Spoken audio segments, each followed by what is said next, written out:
Sunt tot pe drumul de piatră. Încă n-am intrat în pădure cu totul, s-a mai întunecat. Vorba unui poet contemporan. E frumos, dar nu prea.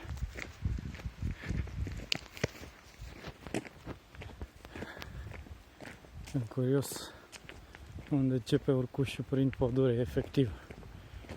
Va trebui să înceapă undeva. Nu sunt nerăbdător, dar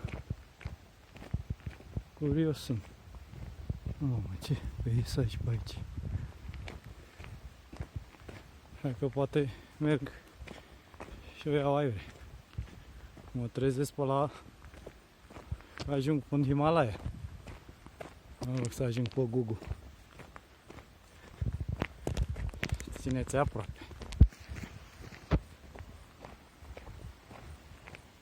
Uite, traseul roșu, așa e semnalizat.